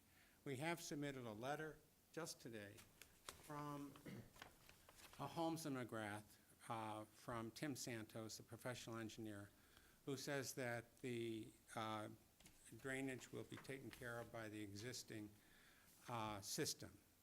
He mentions that there is actually there's a catch basin that's right in the middle of this area, but he doesn't think it will actually catch much because it's at the highest point on the driveway. So not too much is going to go into that catch basin, so that it'll be there, but it won't do much. And otherwise, there's a substantial vegetated area to the east, I think it is. That's this area. And he says the drainage is just going to go into that area. He mentions that there are existing catch basins at the driveway entrance. And he says in his letter that there won't be any wastewater, or any Runoff. stormwater runoff going into the street. Now, as Mr. Bott and I talked about this afternoon, and we both, I think, had the same reaction to the submission, that is, to what I received from the engineer. We haven't provided new drainage calculations. This is a relatively minor change. The engineer says that everything will be taken care of on site by what's the existing proposal.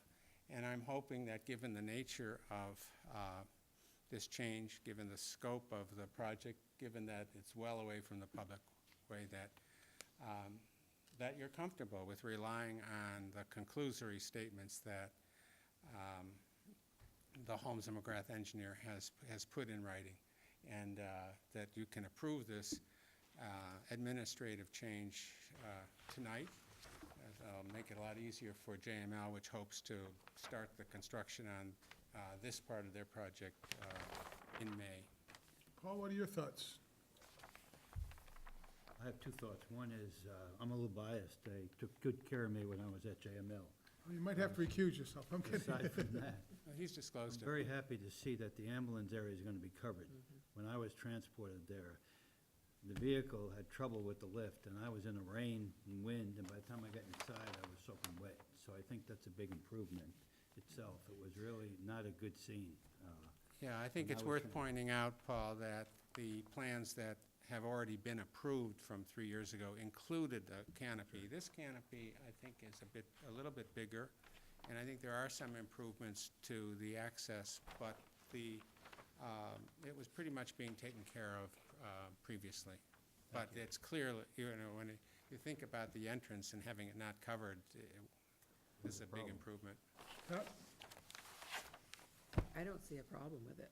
I'm happy with the letter from Holmes and McGrath. I can accept their decision. Yeah, in relation to the whole project, the whole scope of it, this is small potatoes, and I think this could be taken. If care it of. wasn't already approved, I mean, they wouldn't have to have been here, because it doesn't, barely gets the threshold. I think this could be Tim? administratively approved. No, I'm fine, I'm thrilled they're gonna have a canopy. John? Just so Paul won't get caught in the rain anymore. All good. Yeah, well, Paul's all wet anyway. So, Tom, we all set here? Yes, I'm under the impression the board is fine with this as an administrative change. Yep. We'll incorporate the new sheets in the file. The next generation of planners will have a plan that shows, reflects what's going on. Thank Okay. you, it's much appreciated.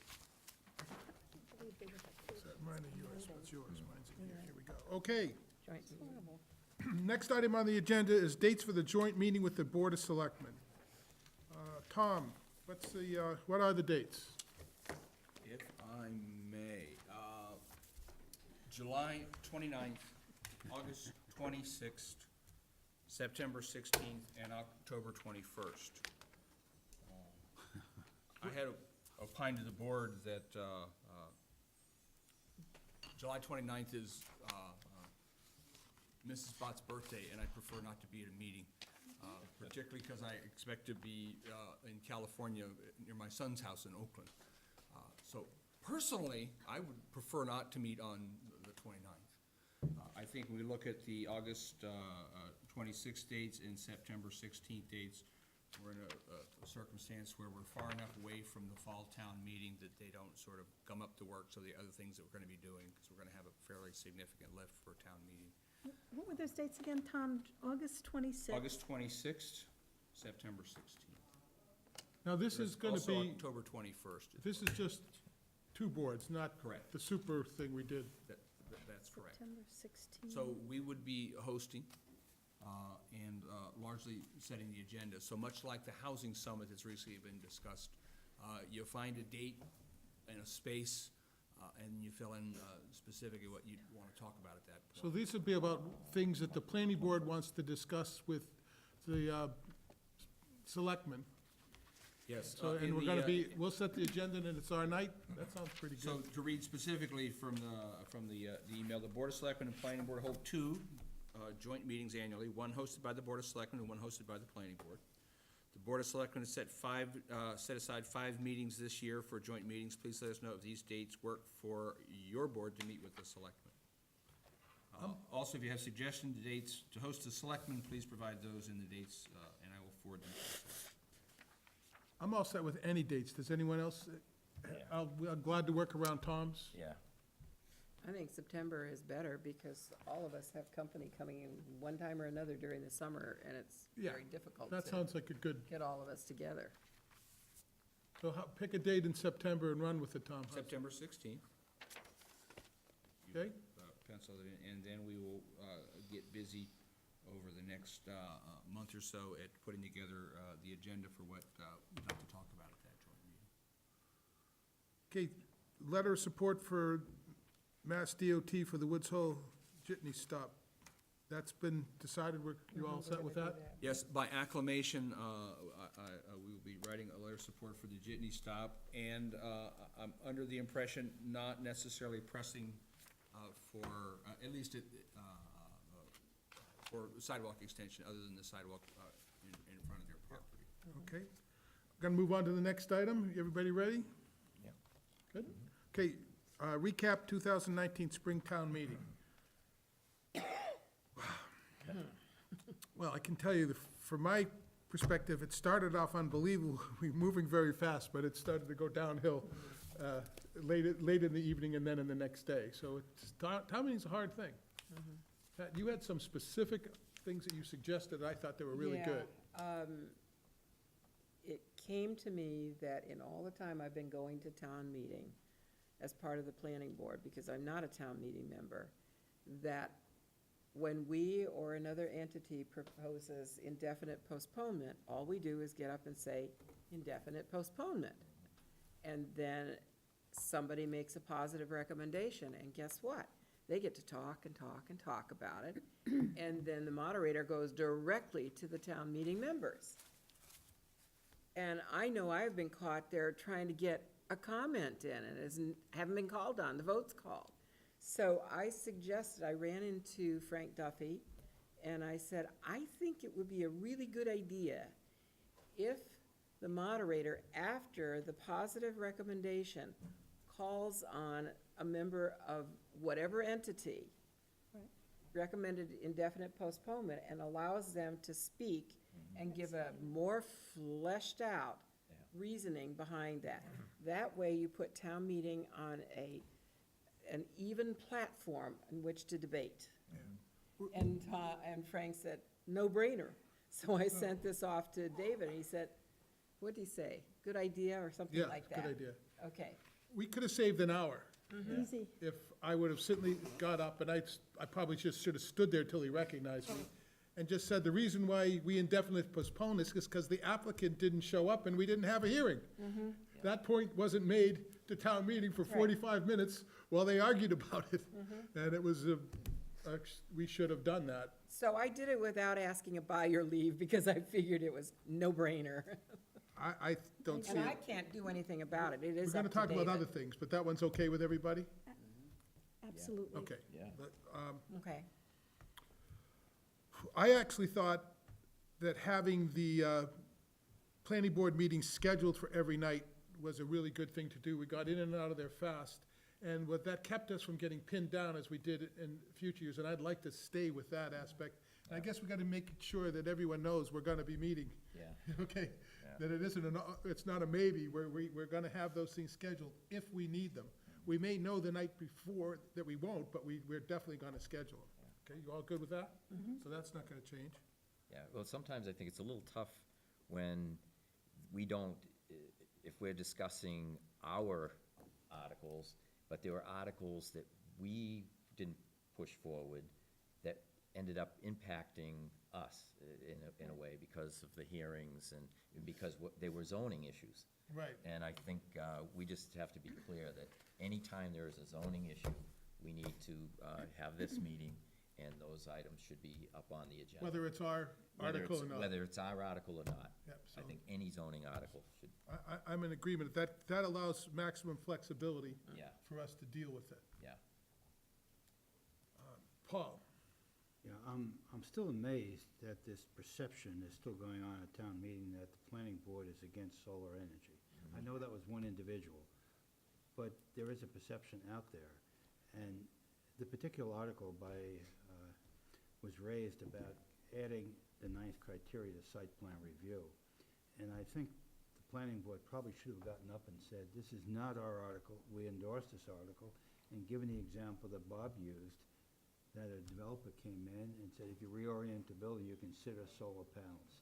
That might have ended that right then and there, because it was not a requirement. It was not something that we were imposing on a developer. We're just saying, hey, look at this, like the 8 other criteria that were in there. And what was ironic is that the two precinct meetings that I went to, I raised that, and everybody seemed satisfied with that. And then some of the people that got up and spoke about it were people that were at my precinct meetings, and I thought had accepted that explanation. Part of the problem goes back to the year before. It's because the debate was cut off by calling the question, and we never got a chance. I was standing there waiting to ask Mr. Duffy, what's the story with whether or not we can have reasonable controls put on a site with solar? And we all know that the very next article the other night, that year, we put reasonable controls on it, and everyone was happy. But people got up every time and kept rephrasing that statement, and we never got a chance to get, so I think one of the things we need from Mr. Duffy, if you could dig this up for him, is his position, whether or not the planning board can put reasonable limitations, regulations on solar, like setbacks. Because if we can't, then they gotta dump that huge solar thing we just approved last year. And the state would have kicked it back if it wasn't true. So a lot of people have been getting up and making untrue statements, and that takes it off in the wrong direction. And I think that's the whole problem. I don't think we're against solar at all. In fact, I think one of the reasons why we wanted that article is so we could add solar to every site. And it was turned around just the opposite of what we were doing for some political reason. And that was unfortunate, but that's the way it goes. They can say anything they want. Agreed. Any other issues? We had more than this, didn't we? Well, the needle exchange. Yes. That, I think that the planning board should attempt, Right, I agree. Pat and I have Look talked at. about the list, but before we do anything, Tom, we have 2 requests. We would like a letter from Mr. Duffy that, is there a way that we can regulate those services? Because if there isn't, I don't want to spend a whole year debating it and then come back and find out we can't. So I would really like to get something from Mr. Duffy saying, yes, there is reasonable, and then 2, we would like you to go try to save us some time and find out at other cities and towns that may have dealt with it that we can use as a go-by, so we're not starting from scratch. But I want to make it perfectly clear to these people that just send us emails and ask us to do things. If you don't show up at the hearing, we're not going to have a hearing, and we're going to definitely postpone it. And I think I got several emails about we should do this and we should do that. And then the way we process things is, we don't do it on Facebook, and we don't do it in the newspaper. The way our board works is you post a hearing. you have a meeting, you bring people in to talk about it, and that's how we get things done. And I think the expectation that you don't have to have a discussion and a hearing is what really took the things in the wrong direction. And how do we get it out to the public that any article that pertains to zoning, the first step should be to the planning office Correct. or the ZBA, and ask them, okay, I have this issue with this type of zoning. What can I do? These are my ideas. Run them by the professionals first, because making sausage on town meeting floor, and the a waste of time. ramifications, you know, somebody who isn't trained in this doesn't think of all the what-ifs, and the whole thing with the JML Child Care Center. They'd have to go out of business. Well, I was just amazed at how many people came out of the woodwork and say, well, what about my practice in counseling? Right, That was never yeah, considered. yeah. There's so many different things that you have to consider to change That's zoning. why it takes 2 or 3 years of can't- yeah, hearings and hearings. discussions You with can't this do it board on town and meeting other floor. boards to create zoning. So, we think we've beat that one, we got it. No, I just have to tell you, and what, I wish I'd gotten up and said it. So I worked for 15 years in a community mental health center in the Leominster, Fitchburg area. We had clinics in both. We shared a waiting room with early intervention, with IV drug users, with a spectrum that, as in most cases with substance abuse, there's a comorbidity with a mental health diagnosis. What- Similar death pattern, is that what that means? No. What is comorbidity? You have to, It's, comorbidity is the term, psychological term, okay, for coexisting with another, it sounds like co-death to me, so no, I didn't understand. that's what that. it's called, comorbidity. Anyway, like a dual diagnosis, but a little different. So I wanted to get up and say that because it infuriates, well, I won't get, Well- it's an emotional issue for people, and when ignorance is bliss, and when you don't know it or understand it, and you strictly deal from an emotional level, you never get anywhere. So until it sort of morphs or distills down to a reasonable, rational level, you can't.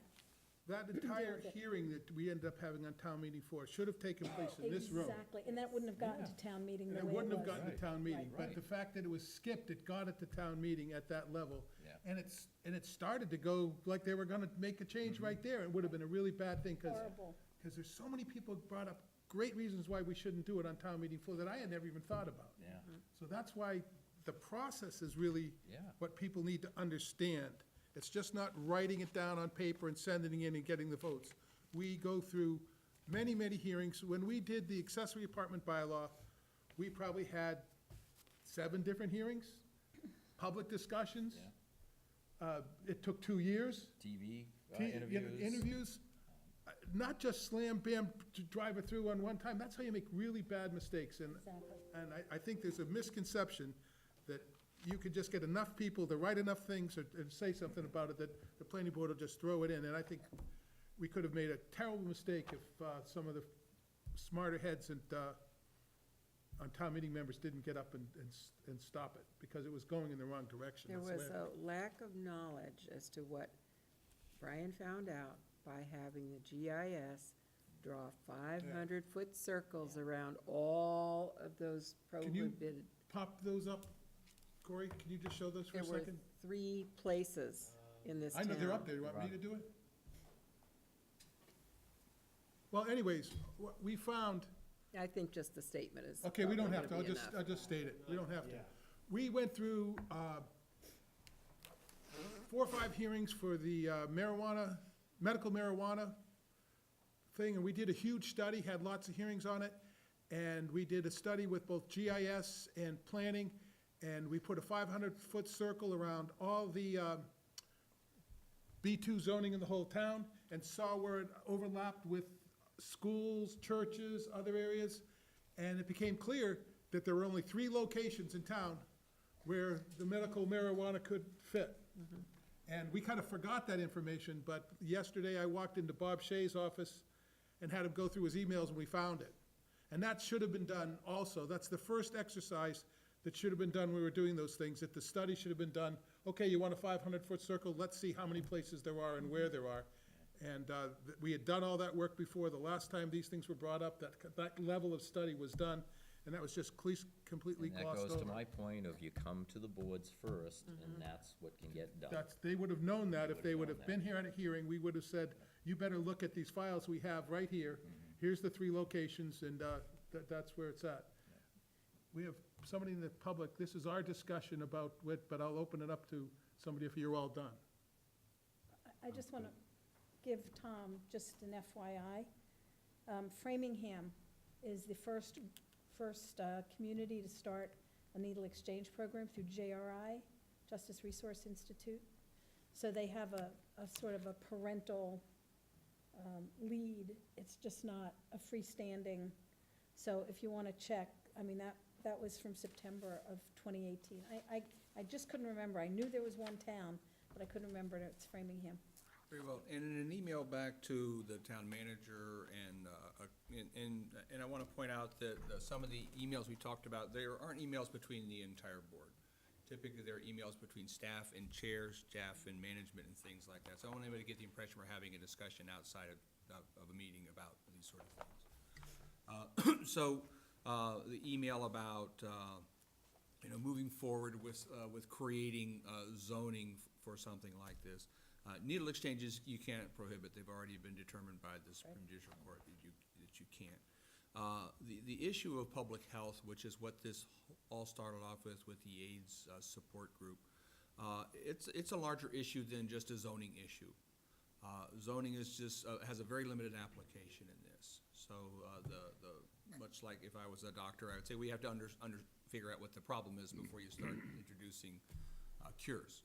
And so I think the issue is a larger public policy issue with the town and the Board of Health to sort of identify what the issue is, and not just try to sort of backwater an AIDS support group, because you cannot prohibit needle exchanges. However you put that together, it's a broader context, and it's not simply a zoning fix that needs to come to the table to address this issue. And the other thing I didn't mention, but we had talked briefly about, is we do everything following the open meeting laws. And to send emails and written communications not discussed in public is a violation of the open meeting law, and anything we do, it would get overturned. So there's members out there that are sending me emails saying, we should do this and we should do that. You need to come to our meetings, and we have to have hearings. The state says we have open meetings, not private discussions with political people that want to get their way through. In our boards, they are discussed, we are required to have open meetings. And that's the policy that we always have done, and we need to speak to it. Anybody else? I just want to say, what Tom was talking about, the sense I got was that most of the people are not opposed to a needle exchange. They're just opposed to the locations that were presented in the past. That's what we're supposed to do. Right. And if we would have had a hearing, we might have, This is a caring community, Yeah. and there wasn't a rejection of that idea. Right. There was a rejection of it being in someone's neighborhood. okay, this is a planning board discussion, but we have our only person in the public other than the press would like to speak. Anyone have an objection if we bring him up? Not at all. 2 minutes? 2 minutes.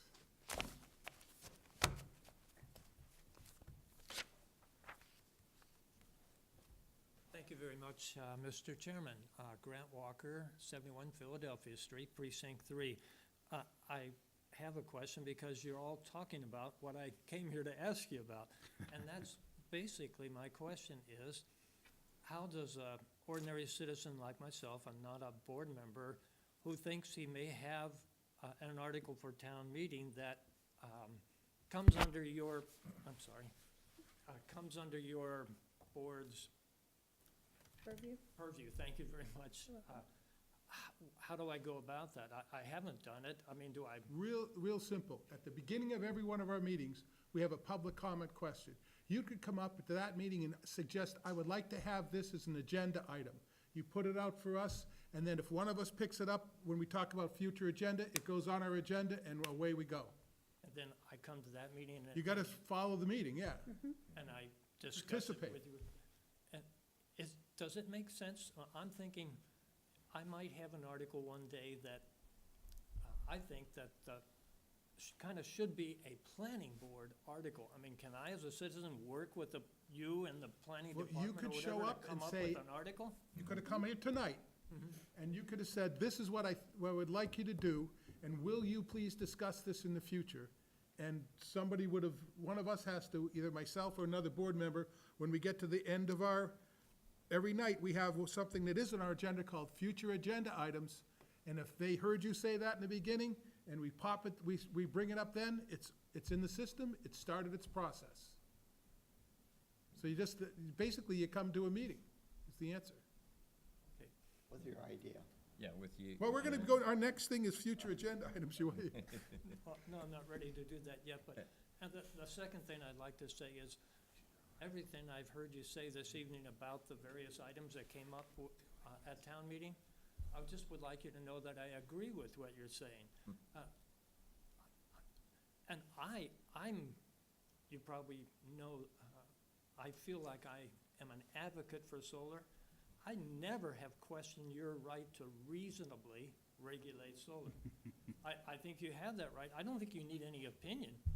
It's Well, a matter of the your reason why I say it judgment. is many people got up in the town meeting and said that, and we never had a chance to ask Attorney Duffy, is that true? So that phrase got carried on and on and on and on, and eventually was turned against us. That was just that one guy in this recent town meeting. Well, there was more than, there was more than one. Oh, was there? Okay, well, but the other things that you said about the 500-foot setback for the drug addiction, alcohol addiction, whatever, counseling, and I agree with all that, too. That's all part of our Yeah. process, and we have it here, and the applicants were not availing themselves to the process, the open meeting process that we deal with. Thank you. Is your purview limited to zoning issues, or is it a bigger thing that I would come before you for? Or is it zoning? Is that- Zoning. That's pretty much it. We write the zoning.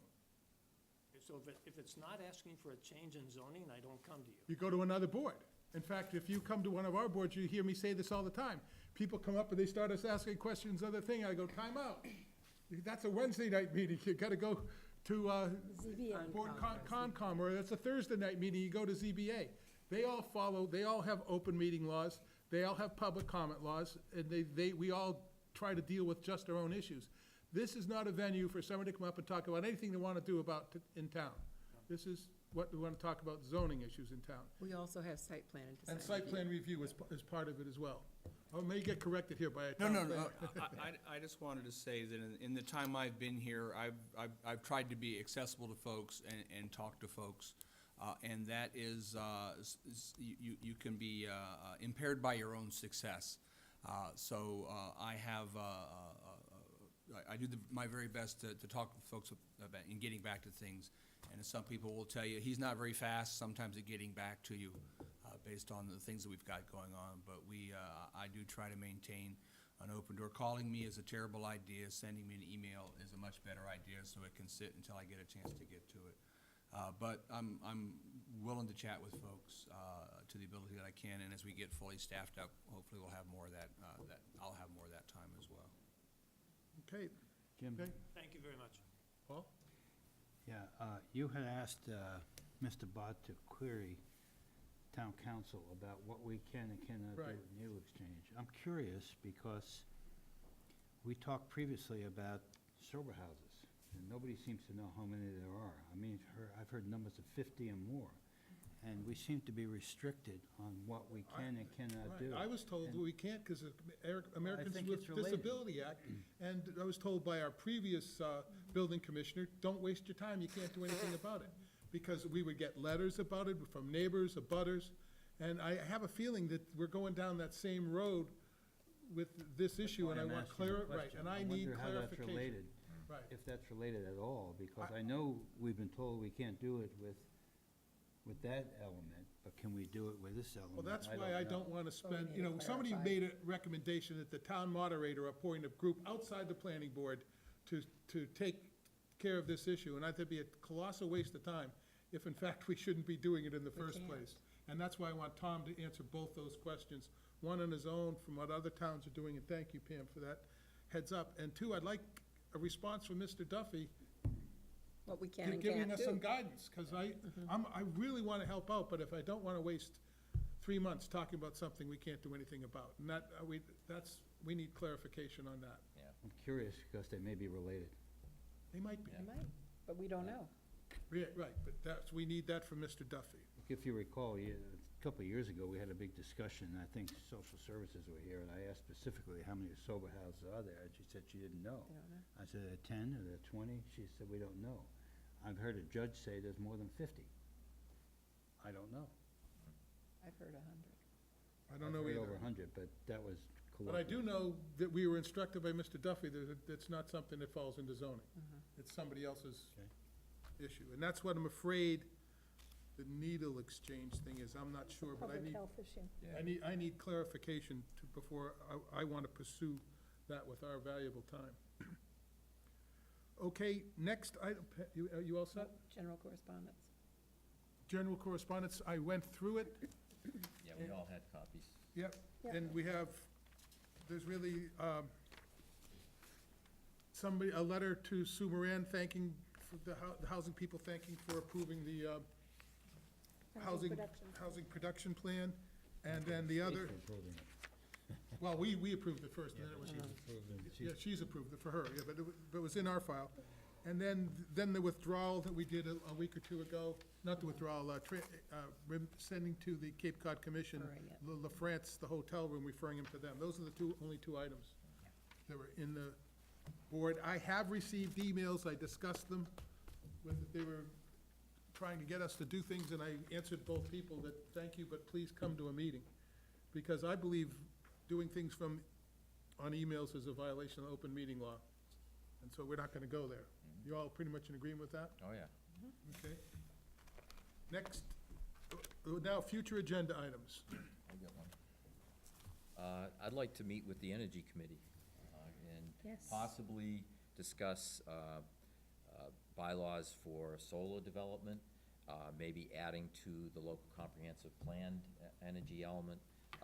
We need to have a conversation, because that's another situation where, a group can go off on their own and bring something to town meeting that could be, not the right fit. So I'd like to sit down and talk with them, because I think a lot of them do have that perception, that keep getting moratorium thrown in my face. And they have that perception that we're anti-solar, and I wanna, Well, they definitely have their talking points. Right. And I think And- that's what we get from them, Yeah. is talking points. and I not wanna get discussion. them here and have a discussion Right. with them. I agree. So, Tom, could you reach out to them and have a meeting on that? Paul, you got something else? Yeah, I have two items. I'd like to go back to committee reports. I think they're important. We've skipped it now because of town meeting, but we may want to come back and have a report. Let's keep it on the agenda, all of them, Tom. Going forward, we'll always keep committee reports. That opens up the door for things we forget sometimes, and it doesn't violate the open meeting law and notice, so it's a very safe way of doing things. I forgot what the other one was. Well, I'll come back to you next week. yeah, I have a committee report, but I'm gonna wait till next week, because it's not on the agenda. Same thing with announcements? Actually, you did suggest that we put announcements on every thing, and I think we would like to do that, so that we don't get in a situation where I do something like foolish and say, Paul, I don't want to talk about that, I want to get out of here, because it wasn't on the agenda. I think having announcements is the right way to do that. That was a great suggestion. So committee reports and announcements will stay on I think that's a good idea. on the agenda, and I think that, and what I would suggest in announcements, if anyone has an announcement, as you're coming in, you might as well drop it off with me, so I have it right there, you know what I mean? So I know about it, write it down on the bottom of the agenda, and I'll do it, instead of at the end of the night trying to get out of here. Yeah. Stepping on Yeah, people's one other toes. thing, maybe not next week, but I think we need to get an update on Davis Straits and what's going on with the Cape Cod Commission. We've talked a lot about that. Yeah. And there hasn't been any feedback, and maybe it's not appropriate yet, but at some point in time, it'd be nice to hear. I've got what's some going stuff on. I did today and other things, but I'm holding off because it wasn't on the agenda. I will give a committee report on that as well. I saw your book before you sat down, that's how I raised it.